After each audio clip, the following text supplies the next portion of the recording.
अस्सलाम वालेकुम students. Next हमारा टॉपिक मॉड है।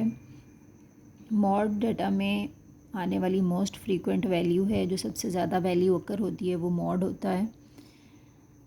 सपोज़ यहाँ पर एग्जांपल है 5 प्लांट्स की हाइट्स दी गई हैं सेंटीमीटर्स में। अब यहाँ पर ऑर्डर स्टैटिस्टिक ली गई है, डाटा को अरेंज किया गया है। तो 87 यहाँ पर मोस्ट फ्रीक्वेंट वैल्यू है। 87 2 टाइम्स आया है, तो 87 इस डाटा का मॉड है। ये अनग्रुप डाटा है। अनग्रुप डाटा के लिए मॉड इसी तरह देखते हैं। नेक्स्ट ग्रुप डाटा हो तो मॉड कैसे फाइंड आउट करना है। L plus F M minus F1।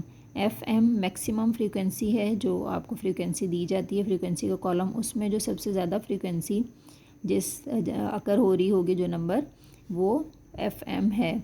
उससे प्रीवियस F1 है और उससे जो नेक्स्ट है वो F2 है। एज क्लास इंटरवल है। L लोअर क्लास बाउंड्री है।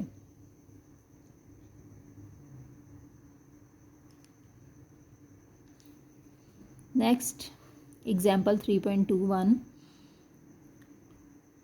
इसमें मॉड फाइंड करना है आपने एग्जाम्पल 3.17 से वैल्यूज़ लेकर।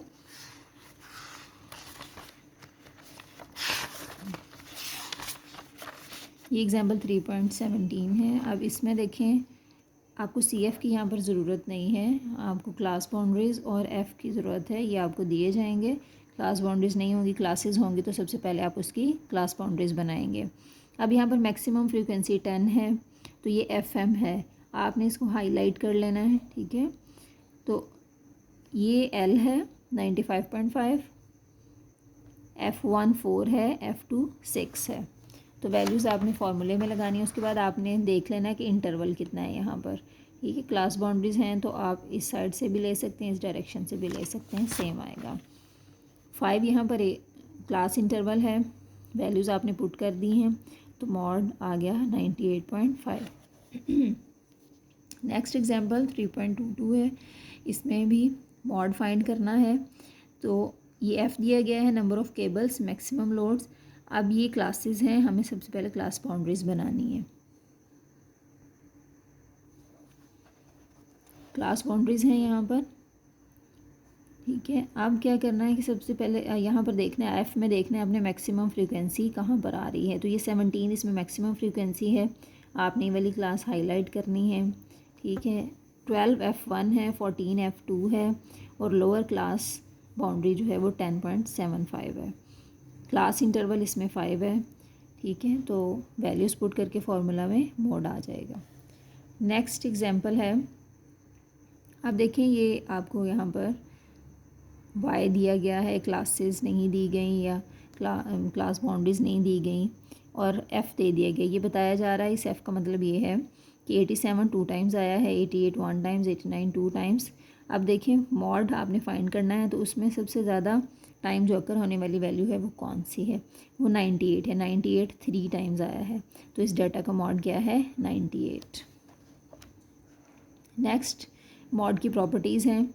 ये पहली इसकी जो दो प्रॉपर्टीज़ हैं, ये दोनों मीन की भी आपने पढ़ी हैं कि अगर आपके पास ओरिजिनल ऑब्जर्वेशंस y1 से लेकर yn तक हों और उनका मॉड m है, तो आप उसके बाद कोई कांस्टेंट इन ऑब्जर्वेशंस में ऐड करें, तो रिज़ल्टेंट जो आपके पास वेरिएबल बनेगा उसका मॉड a प्लस m होगा।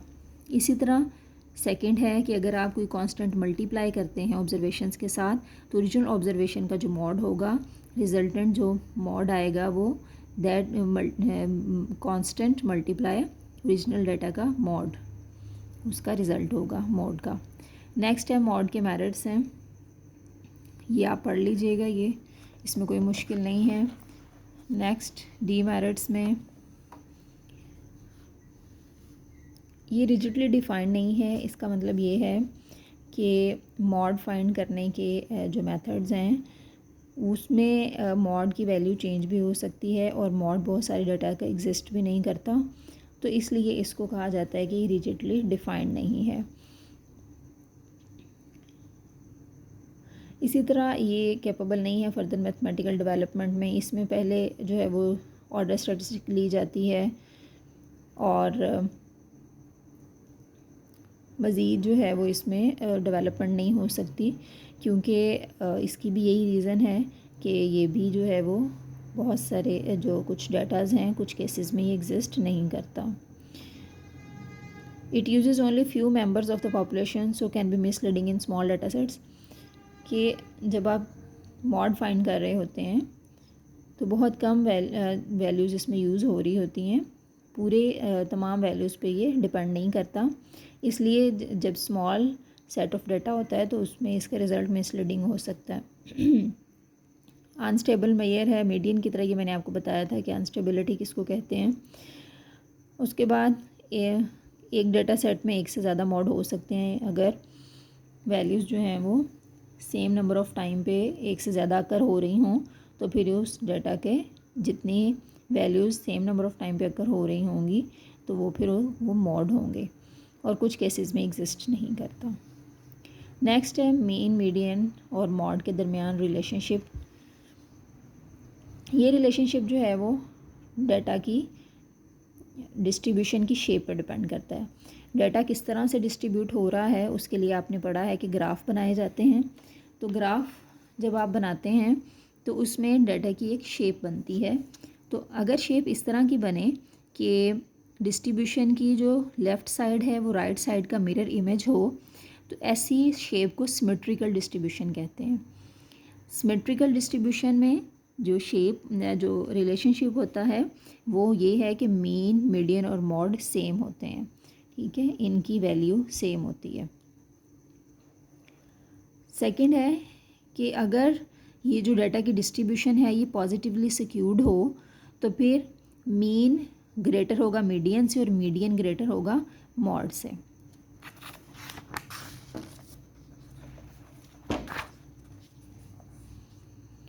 ये देखें, ये पॉजिटिवली सिक्यूर्ड डिस्ट्रीब्यूशन है।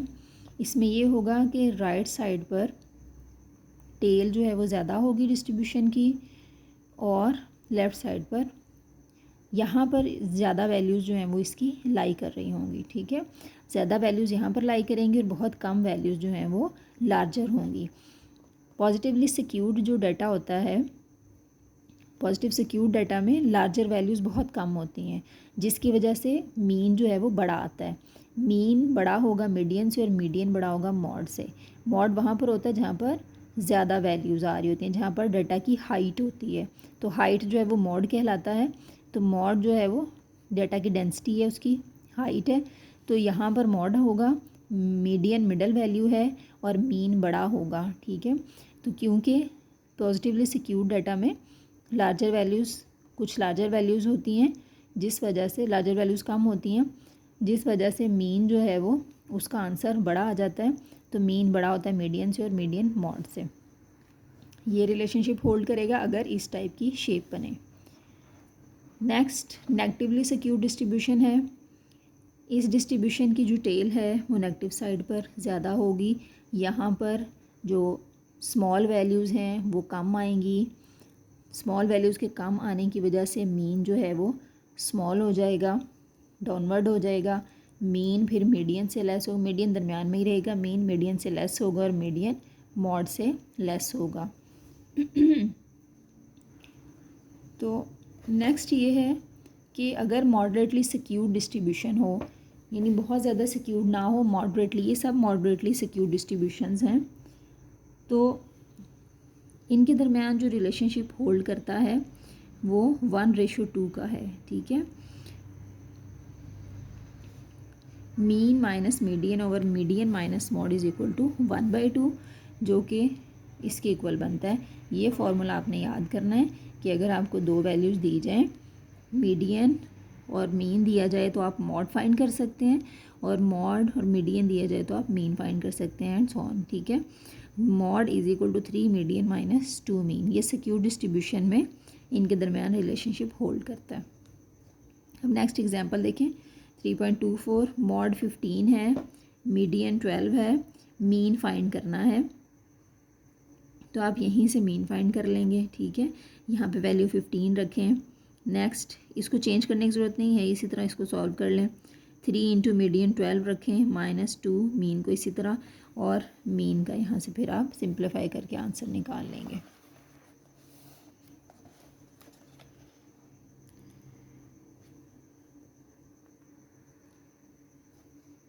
हाँ जी, नेक्स्ट जो है वो एक और एग्जांपल है इसी से रेलेवेंट। ठीक है, ये जो रिलेशनशिप हमने पढ़ा इसी से रेलेवेंट एक और एग्जांपल है नेक्स्ट, वो आपने खुद करनी है। और उसके बाद एक लास्ट टॉपिक है जिसमें ये बताया जा रहा है कि किस सिचुएशन में कौन सी एवरेज आपने यूज़ करनी, जितनी भी एवरेजेस आपने पढ़ी हैं अरिथमेटिक मीन से लेकर मॉड तक, तो किस सिचुएशन में कौन सी एवरेज जो है वो अप्रोप्रिएट होगी, ये आपने उसको पढ़ना है उस टॉपिक को और अंडरस्टैंड करना है। ये सारी चीज़ें हम डिस्कस कर चुके हैं, तो जस्ट आपने रीडिंग करनी है उसकी और उसको अंडरस्टैंड करना है। इसको ऑब्जेक्टिव तैयार करें और जितने भी MCQs हैं, शॉर्ट क्वेश्चंस हैं, सब तैयार करें, ये पेपर में आएगा सारा।